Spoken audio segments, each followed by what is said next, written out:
Nabi bohong. Aku hanya memikirkan satu peraturan penting. Kenapa kau lakukan hari ini kalau kau bisa melakukannya besok? Hahaha. Few moments later.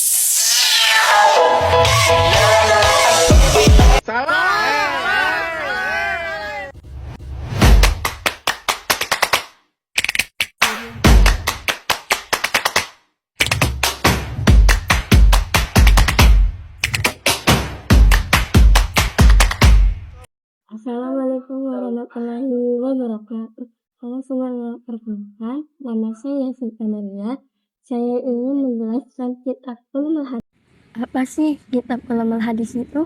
Ulumul Hadis adalah merupakan salah satu disiplin ilmu agama yang sangat penting, terutama sekali untuk mempelajari dan menguasai hadis secara baik dan tepat. Dilihat dari fungsinya, ulumul hadis mempunyai peran penting terhadap hadis, seperti halnya kedudukan ulumul Quran terhadap Al-Quran. Dengan demikian, antara hadis dan ulumul hadis terdapat kaitan yang erat. Nah, secara terminologis, para ulama, baik muhaddisin, fuqaha, ataupun ulama usul merumuskan pengertian hadis secara berbeda-beda. Perbedaan pandangan tersebut lebih disebabkan oleh terbatas dan luasnya objek tinjauan masing-masing yang tentu saja mengandung kecenderungan pada aliran ilmu di dalamnya. Pengertian hadis adalah segala sesuatu yang diberitakan dari Nabi Shallallahu Alaihi Wasallam, baik berupa perkataan, perbuatan, takrir, sifat-sifat maupun hal ikhlas Nabi Shallallahu Alaihi Wasallam. Yang dimaksud al-ikhlas adalah segala sifat dan pribadi keadaan Nabi Muhammad SAW. Segala sesuatu yang ditetapkan Nabi SAW yang tidak bersangkut paut dengan masalah-masalah fardu atau wajib. Sesungguhnya hadis bukan hanya yang dimarfukan kepada Nabi Muhammad SAW, melainkan dapat pula disebutkan pada yang mauquf, yang disebutkan pada perkataan dan sebagainya dari sahabat, dan maqtu dinisbatkan pada perkataan dan sebagainya dari tabi'in. Nah, di sini ada pengertian sunnah, khabar, dan asar. Yang pertama, pengertian sunnah. Pengertian sunnah adalah segala yang dinukilkan dari Nabi Shallallahu Alaihi Wasallam, baik berupa perkataan, perbuatan, pengajaran, sifat, takrir, kelakuan, perjalanan hidup, baik sebelum Nabi diangkat jadi Rasul atau sesudahnya. Dan ada hadis-hadis sunnah dari sabda Nabi Shallallahu Alaihi Wasallam, ada dua. Yang pertama, barang siapa merintis dalam Islam suatu jalan yang baik, ia memperoleh pahala jalan baik itu dan pahala orang yang melakukannya sesudah dirinya, tanpa mengurangi sedikitpun pahala mereka. Dan barang siapa merintis dalam Islam suatu jalan yang buruk, ia akan menerima dosa jalan buruk itu dan dosa orang yang mengerjakannya sesudah dirinya, tanpa mengurangi sedikitpun dosa mereka. Hadis riwayat Muslim.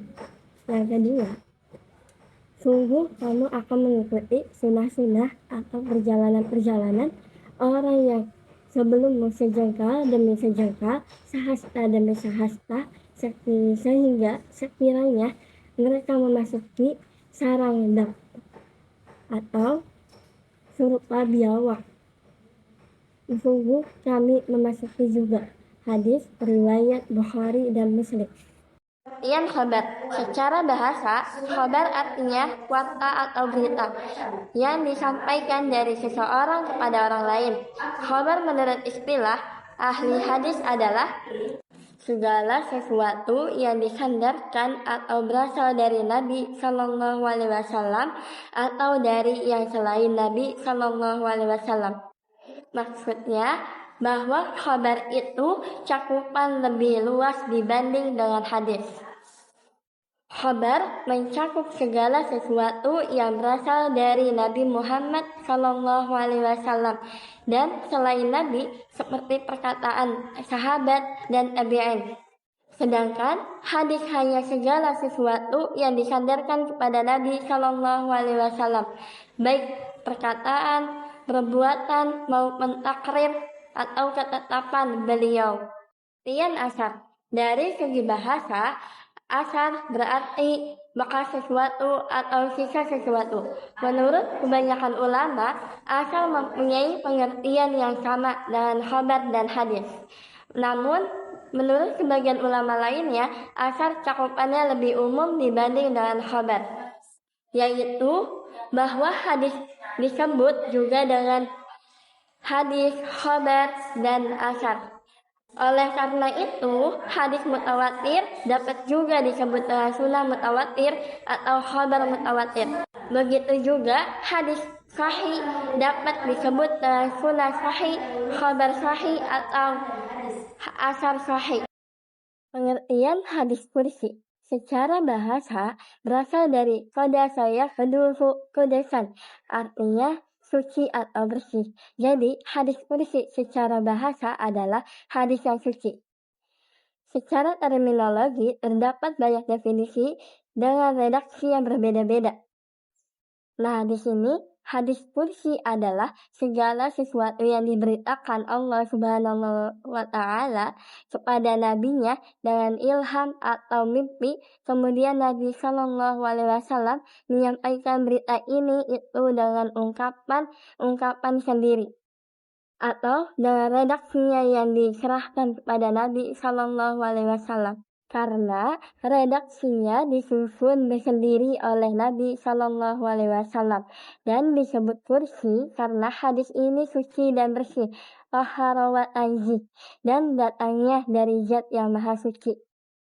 Hadis kursi ini juga sering disebut dengan hadis ilahiyah atau hadis rabbaniyah, disebut ilahi atau rabbani karena hadis ini datang dari Allah Rabbal Alamin. Contoh hadis kursi ada 3. Nah, yang pertama dari Abu Hurairah, sesungguhnya Nabi Shallallahu Alaihi Wasallam bersabda, Allah Subhanahu wa Ta'ala berfirman, ada 3 golongan yang aku menjadi musuh mereka kelak di hari kiamat. Siapa yang aku menjadi musuhnya, maka aku akan menjadi musuhnya. Seseorang yang memberikan janji kepadaku lalu mengingkari. Seseorang yang menjual orang merdeka lalu memakan hasil penjualannya. Dan seseorang yang memperkerjakan karyawan lalu karyawan itu memenuhi tugasnya, tetapi orang itu tidak memenuhi upahnya. Hadis riwayat Bukhari, Ibnu Majah, dan Ahmad. Yang kedua, dari Abu Dar, dari Nabi Shallallahu Alaihi Wasallam, seperti yang beliau riwayatkan dari Allah Subhanahu wa Ta'ala, bahwa Allah Azza wa Jalla berfirman, wahai hamba-hambaku, sesungguhnya aku mengharamkan perbuatan aniaya pada diriku sendiri, dan aku jadikan ia diharamkan di antara kalian. Karena itu janganlah kalian saling berbuat aniaya. Hadis riwayat Muslim.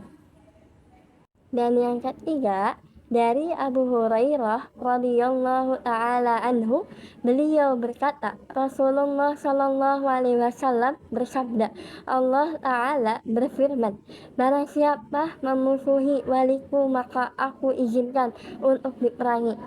Tidaklah seorang hambaku mendekatkan diri kepadaku dengan suatu amal ibadah yang lebih aku cintai daripada perkara yang aku wajibkan. Hambaku akan senantiasa mendekatkan diri kepadaku dengan amalan sunnah hingga aku mencintainya. Jika aku mencintainya, akulah pendengarannya yang dia gunakan untuk mendengar. Akulah penglihatannya yang dia gunakan untuk melihat. Akulah tangannya yang dia gunakan untuk berbuat. Akulah kakinya yang dia gunakan untuk berjalan. Jika dia meminta kepadaku, akan aku berikan. Jika dia meminta perlindungan padaku, akan aku lindungi. Hadis riwayat Bukhari.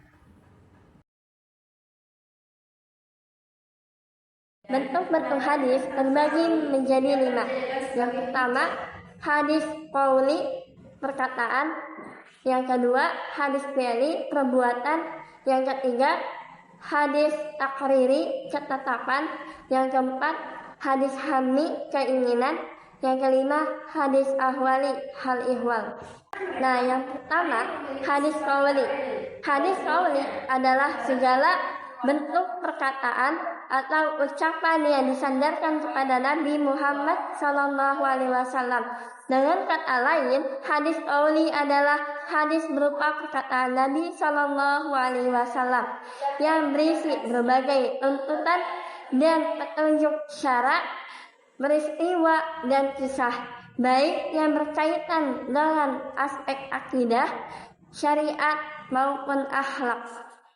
Di antara contoh hadis qauli adalah hadis tentang kecaman Rasul kepada orang-orang yang mencoba memalsukan hadis-hadis yang berasal dari Rasulullah SAW.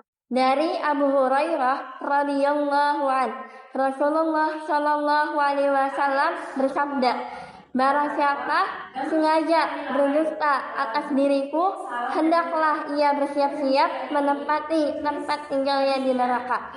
Hadis riwayat Muslim.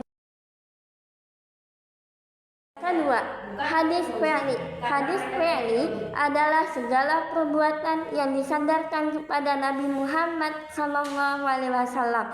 Dalam hadis tersebut terdapat berita tentang perbuatan Nabi Muhammad SAW yang menjadi panutan perilaku para sahabat pada saat itu dan menjadi keharusan bagi semua umat Islam untuk mengikutinya.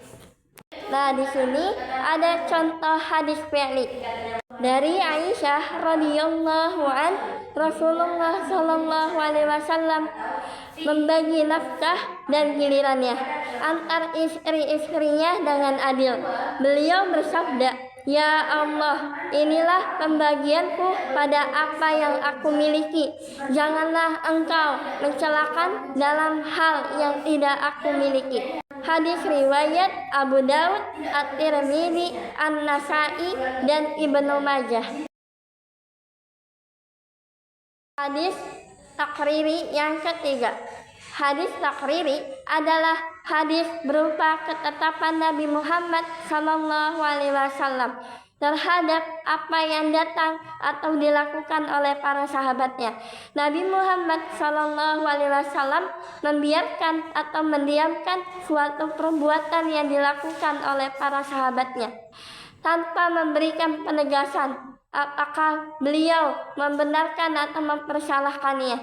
Sikap Nabi yang demikian itu dijadikan dasar oleh para sahabat sebagai dalil takriri yang dapat dijadikan hujah atau mempunyai kekuatan hukum untuk menetapkan suatu kepastian syara.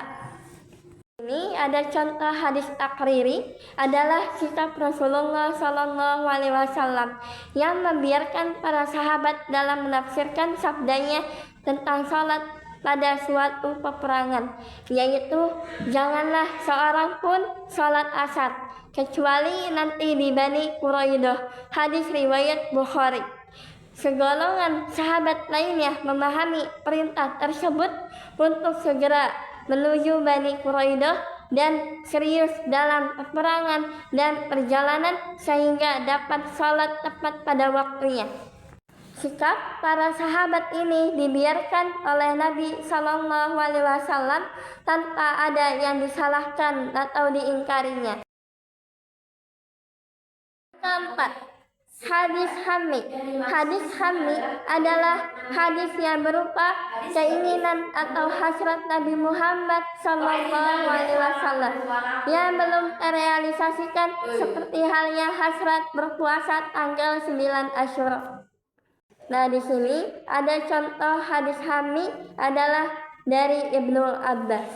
Dari Abdullah Ibnu Abbas, ia berkata, ketika Nabi Muhammad SAW berpuasa pada hari Asyura dan memerintahkan para sahabat untuk berpuasa, Mereka berkata, "Ya Rasulullah, hari ini adalah hari yang diagungkan oleh Yahudi dan Nasrani." Rasulullah Shallallahu Alaihi Wasallam kemudian bersabda, "Tahun yang akan datang, insya Allah, aku akan berpuasa pada hari yang ke-9." Hadis riwayat Abu Dawud. Yang kelima, hadis ahwali. Hadis ahwali adalah hadis yang berupa hal ihwal Nabi Muhammad SAW yang tidak termasuk ke dalam kategori keempat bentuk hadis di atas. Hadis yang termasuk kategori ini adalah hadis-hadis yang menyangkut sifat-sifat dan kepribadian serta keadaan fisik Nabi Muhammad SAW. Sifat Nabi Muhammad SAW diceritakan dalam hadis yang diriwayatkan oleh Anas bin Malik, yaitu Rasulullah SAW adalah orang yang paling mulia akhlaknya. Muttafaqun alaihi. Yang kedua, tentang keadaan fisik Nabi Muhammad SAW dijelaskan dalam hadis Rasulullah SAW adalah manusia yang sebaik-baik rupa dan tubuh. Keadaan fisiknya tidak tinggi dan tidak pendek. Hadis riwayat Bukhari. Pada hadis lainnya disebut bahwa Anas bin Malik berkata, dari Anas radhiyallahu an berkata, "Aku belum pernah memegang sutra murni dan sutra berwarna yang halus, sehalus telapak tangan Rasulullah Sallallahu Alaihi Wasallam. Juga belum pernah mencium wewangian seharum Rasulullah Sallallahu Alaihi Wasallam." Hadis riwayat Bukhari. Saya ingin menjelaskan lagi unsur-unsur pokok hadis. Nah, di sini dibagi menjadi 3. Sanad, matan, rawi. Nah, yang pertama, pengertian sanad. Sanad dari segi bahasa berarti martafa'a minal ardi, yaitu bagian bumi yang menonjol, sesuatu yang berada di hadapan Anda dan yang jauh dari kaki bukit ketika Anda memandangnya. Bentuk jamaknya adalah asnad. Segala sesuatu yang Anda sandarkan kepada yang lain disebut musnad. Dikatakan asnadu fil jabali, maknanya seseorang mendaki gunung. Dikatakan pula fulanun sanad, maknanya seseorang menjadi tumpuan. Sanad adalah rantai penutur atau perawi riwayat hadis. Sanad terdiri atas seluruh penutur, mulai orang yang mencatat hadis tersebut dalam bukunya hingga Rasulullah SAW, atau disebut juga sanad hanya berlaku pada serangkaian orang, bukan dilihat dari sudut pribadi secara perseorangan. Nah, di sini juga ada isnad. Isnad itu ialah berarti menyandarkan atau mengangkat hadis kepada pengucapnya, yakni menjelaskan jalur matan dalam periwayatan hadis secara berantai. Kadang-kadang kata isnad diartikan sama dengan sanad, suatu proses penggunaan bentuk masdar dengan arti bentuk maf'ul, seperti kata khalq diartikan dengan makhluk. Oleh karena itu, kita sering mendapatkan para muhaddisin menggunakan kata sanad dan isnad dengan satu makna. Jarang mereka mengatakan hadis ini diriwayatkan dengan asnad, jamaknya dari sanad yang sahih. Di sini pun ada juga istilah al-musnad mempunyai beberapa arti yang berbeda dengan istilah al-isnad, yaitu pertama, berarti hadis yang diriwayatkan dan disandarkan atau diisnadkan kepada seseorang yang membawakannya, seperti Ibnu Syihab Az-Zuhri, Malik bin Anas, dan Amrah binti Abdurrahman. Kedua, berarti nama suatu kitab yang menghimpun hadis-hadis dengan sistem penyusunan berdasarkan nama-nama perawi sahabat hadis, seperti kitab Musnad Ahmad. Ketiga, Berarti nama bagi hadis yang memenuhi kriteria marfu disandarkan kepada Nabi Shallallahu Alaihi Wasallam dan mutasil sanadnya bersambung sampai pada akhirnya. Di sini juga ada jenis-jenis sanad. Yang pertama sanad Ali dan yang kedua sanad Najil. Nah, sanad Ali ini dibagi lagi menjadi dua. Sanad Ali yang bersifat mutlak, sanad Ali yang bersifat nisbi. Nah, sanad Ali adalah sebuah sanad yang jumlah rawinya lebih sedikit jika dibandingkan dengan sanad lain. Hadis dalam sanad yang jumlah rawinya sedikit akan bertolak dengan sanad yang sama jika jumlah rawinya lebih banyak. Yang pertama, sanad Ali yang bersifat mutlak adalah sebuah sanad yang jumlah rawinya hingga sampai kepada Rasulullah Shallallahu Alaihi Wasallam lebih sedikit jika dibandingkan dengan sanad yang lain. Jika sanad tersebut sahih, sanad itu menempati tingkatan tertinggi dari jenis sanad Ali. Yang kedua, sanad Ali yang bersifat nisbi adalah sebuah sanad yang jumlah rawi di dalamnya lebih sedikit jika dibandingkan dengan para imam ahli hadis seperti Syu'bah, Al-Amashi, Ibnu Juraij, At-Tawfuri, Malik Asy-Syafi'i, Bukhari, Muslim, dan sebagainya. Meskipun jumlah rawinya setelah mereka hingga sampai kepada Rasulullah lebih banyak. Nah, di sini ada sanad Najil. Sanad Najil adalah sebuah sanad jumlah rawinya lebih banyak jika dibandingkan dengan sanad yang lain. Hadis dengan sanad yang lebih banyak akan tertolak dengan sanad yang sama jika jumlah rawinya lebih sedikit. Pengertian matan. Pengertian matan secara etimologis, matan berarti segala sesuatu yang keras bagian atasnya, punggung jalan atau muka jalan, tanah keras yang tinggi. Dan adapun yang dimaksud matan dalam ilmu hadis adalah perkataan yang disebut pada akhir sanad, yakni sabda Nabi Shallallahu Alaihi Wasallam yang disebut sesudah habis disebutkan sanadnya. Nah, di sini ada contoh sanad. Di sini ada contoh sanad matan. Sesungguhnya setiap amal perbuatan itu hanyalah bergantung pada niat. Dan sesungguhnya bagi setiap orang hanya memperoleh sesuai apa yang ia niatkan. Barang siapa yang hijrahnya menuju keridhaan Allah dan Rasulnya, hijrah itu ke arah keridhaan Allah dan Rasulnya. Dan barang siapa yang hijrahnya itu karena dunia yang ingin diraih atau karena seorang wanita yang akan dikawinin, maka hijrah itu ke arah apa yang ia tuju. Di sini terkait dengan matan atau redaksi. Matan hadis itu sendiri dalam hubungannya dengan hadis lain yang lebih kuat sanadnya, apakah ada yang melemahkan atau menguatkan, dan selanjutnya dengan ayat dalam Al-Quran apakah ada yang bertolak belakang. Pengertian rawi. Kata rawi atau ar-rawi berarti orang yang meriwayatkan atau memberikan hadis atau nakil al-hadis. Jika yang dimaksud dengan rawi adalah orang yang meriwayatkan atau memindahkan hadis. Begitu juga setiap rawi pada tiap-tiap tabaqahnya merupakan sanad bagi tabaqah berikutnya.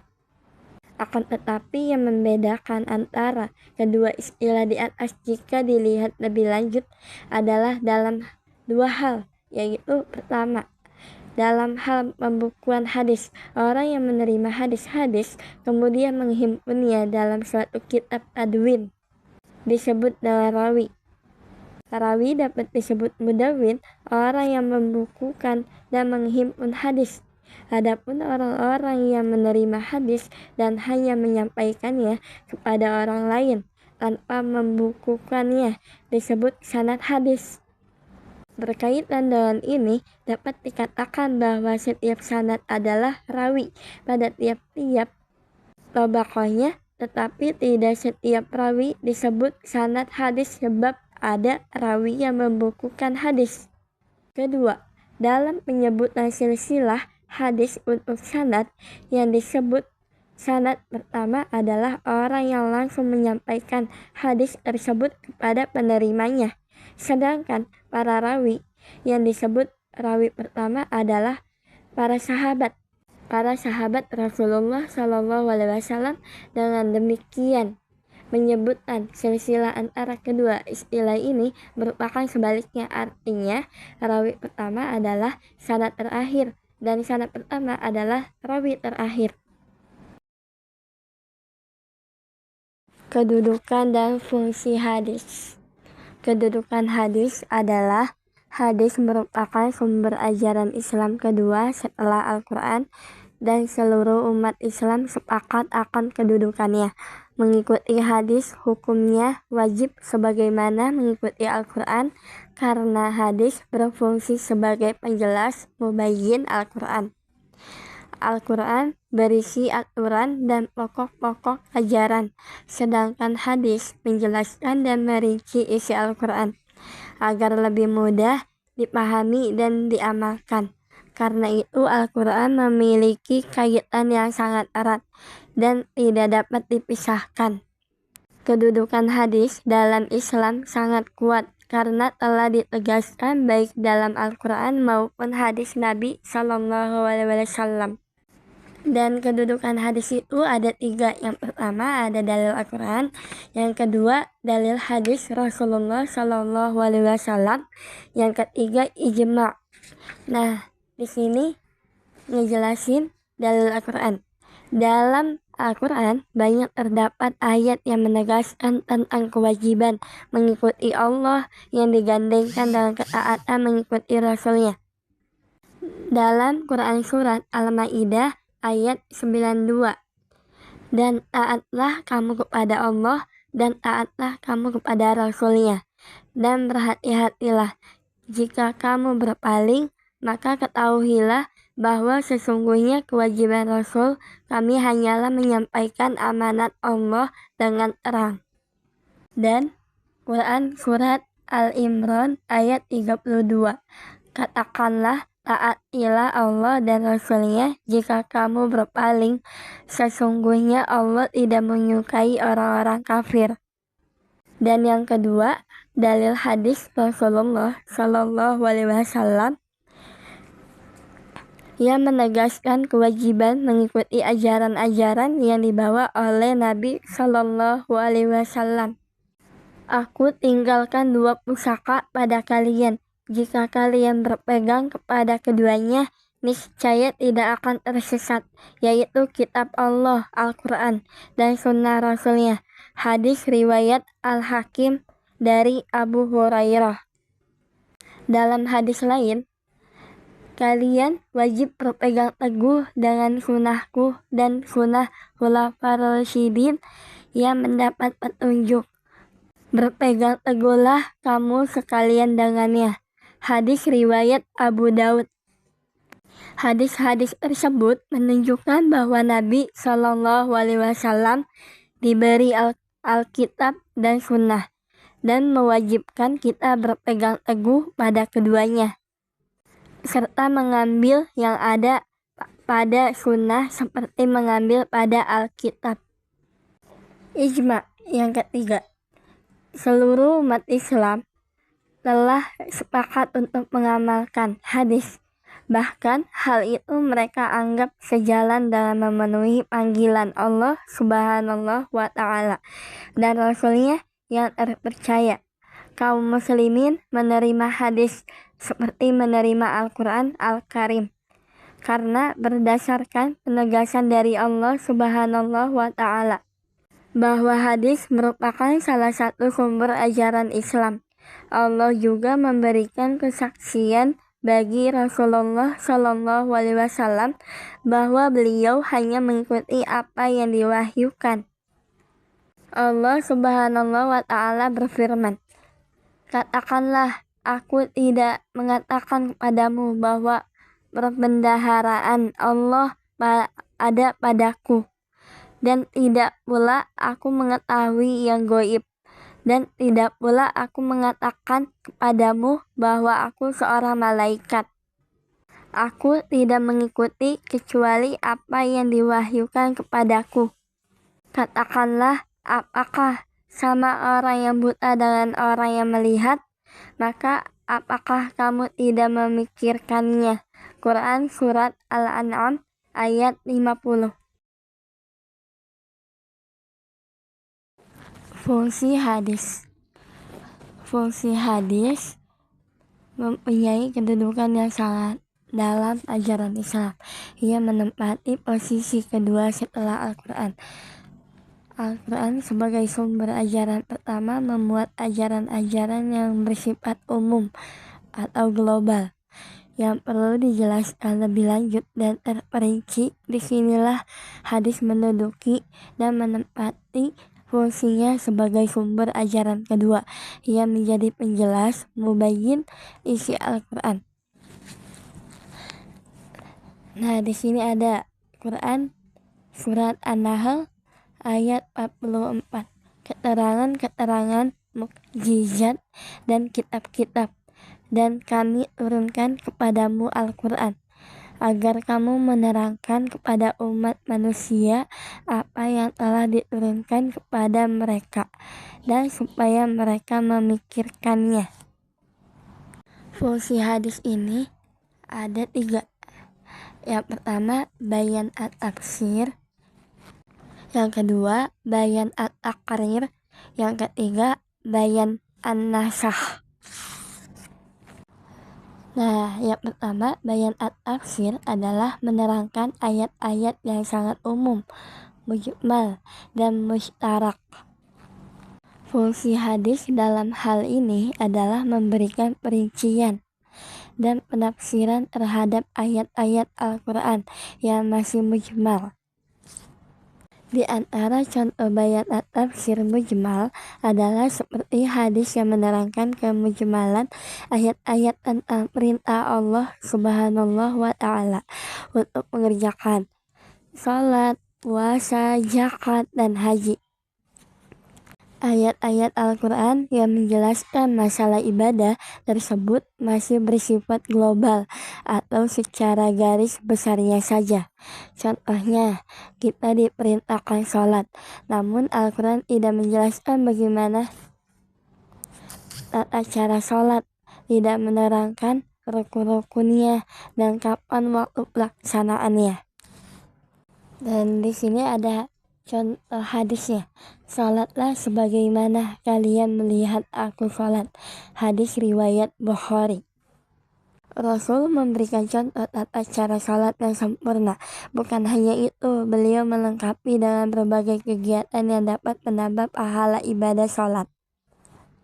Nah, di sini juga ada contoh hadis Rasulullah SAW yang menakidkan ayat-ayat Al-Quran yang bersifat mutlak. Tangan pencuri tidak boleh dipotong, melainkan pada pencurian sebilai, 1/4 dinar atau lebih. Hadis riwayat muttafaq alaihi menurut lafaz Muslim.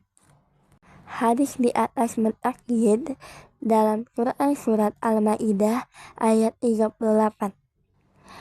Laki-laki yang mencuri dan perempuan yang mencuri, potonglah tangan keduanya sebagai pembalasan bagi apa yang mereka kerjakan dan sebagai siksaan dari Allah, dan Allah Maha Perkasa lagi Maha Bijaksana. Selain itu, contoh hadis yang berfungsi untuk mentaksis keumuman ayat-ayat Al-Quran adalah hadis Nabi SAW.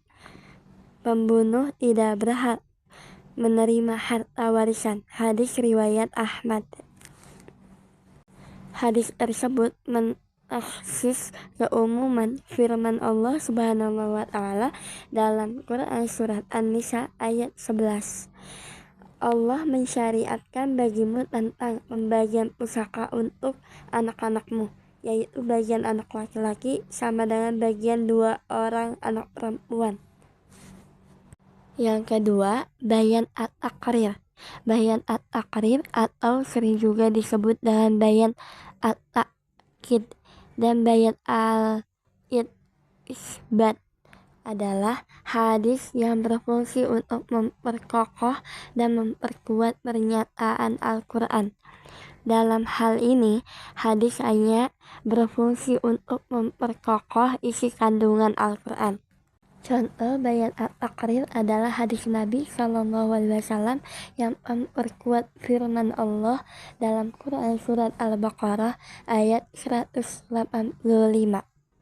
Karena itu, barang siapa yang mempersaksikan pada waktu itu bulan, kehendaklah ia berpuasa. Nah, di sini ada hadisnya. Apabila kalian melihat ru'yat bulan, berpuasalah. Begitu pula apabila melihat ru'yat bulan itu, berbukalah. Hadis riwayat Muslim dari Ibnu Umar. Contoh lainnya adalah Quran surat Al-Maidah ayat 6 tentang keharusan berwudu sebelum sholat. Hai orang-orang yang beriman, apabila kamu hendak mengerjakan sholat, basuhlah mukamu dan tanganmu sampai dengan siku, dan sapulah kepalamu dan basuh kakimu sampai dengan kedua mata kaki. Ayat Al-Quran di atas ditakrifkan oleh hadis Nabi SAW. Rasulullah SAW bersabda, tidak diterima salat seseorang yang berhadas sebelum ia berwudu. Hadis riwayat Bukhari dari Abu Hurairah. Dan di sini juga ada hadis lainnya tentang haji. Rasulullah SAW telah berkata, Islam dibangun atas 5 dasar, yaitu mengucapkan kalimat syahadat, mendirikan sholat, mengeluarkan zakat, menunaikan ibadah haji, dan puasa pada bulan Ramadan. Hadis riwayat. Yang ketiga, bayan an-nasakh. Secara bahasa, an-nasakh bisa berarti al-ibtal, membatalkan, al-izalah, menghilangkan, at-tahwil, memindahkan, atau at-taghyir, mengubah. Para ulama, baik mutaqaddimin maupun mutaakhirin, berbeda pendapat dalam mendefinisikan bayan an-nasakh. Perbedaan ini terjadi karena perbedaan di antara mereka dalam mendefinisikan kata nasakh dari segi kebahasaan. Menurut ulama mutaqaddimin, yang dimaksud dengan bayan an-nasakh adalah adanya dalil syara' yang datang kemudian. Dari pengertian tersebut, menurut ulama yang setuju adanya fungsi bayan an-nasakh, dapat dipahami bahwa hadis sebagai ketentuan yang datang berikutnya dapat menghapus ketentuan-ketentuan atau isi Al-Quran yang datang kemudian. Di antara ulama yang membolehkan adanya nasakh hadis terhadap Al-Quran juga berbeda pendapat dalam macam hadis yang dapat dipakai untuk menasakh Al-Quran. Dalam hal ini mereka terbagi ke dalam 3 kelompok. Pertama, yang membolehkan menasakh Al-Quran dengan segala hadis, meskipun hadis ahad. Pendapat ini diantaranya dikemukakan oleh para ulama mutaqaddimin dan Ibnu Hazm serta sebagian besar pengikut Zahiriyah. Kedua, yang membolehkan menasakh dengan syarat hadis tersebut harus mutawatir. Pendapat ini diantaranya dipegang oleh Mu'tazilah. Ketiga, ulama yang membolehkan menasakh dengan hadis masyhur tanpa harus dengan mutawatir. Pendapat ini diantaranya dipegang oleh ulama Hanafiyah. Salah satu contoh yang biasa diajukan oleh para ulama adalah sabda Rasulullah SAW dari Abu Umamah Al-Bahili. Sesungguhnya Allah telah memberikan kepada tiap-tiap orang haknya masing-masing, maka tidak ada wasiat bagi ahli waris. Hadis riwayat Ahmad Al-Arba'ah kecuali An-Nasa'i. Hadis ini dinilai hasan oleh Ahmad dan At-Tirmidzi. Hadis ini menurut mereka menasah isi Al-Quran surat Al-Baqarah ayat 180. Diwajibkan atas kamu apabila seorang di antara kamu kedatangan tanda-tanda maut, jika ia meninggalkan harta yang banyak, berwasiat untuk bapak, ibu, dan karib kerabatnya secara makruf. Ini adalah kewajiban atas orang-orang yang bertakwa. Kewajiban melakukan wasiat kepada kaum kerabat dekat berdasarkan Quran Surat Al-Baqarah ayat 180 di atas tersebut dinasahkan hukumnya oleh hadis yang menjelaskan bahwa kepada ahli waris tidak boleh dilakukan wasiat. Dan ingin menjelaskan lagi sejarah penulisan dan pembukuan hadis. Sejarah penulisan hadis.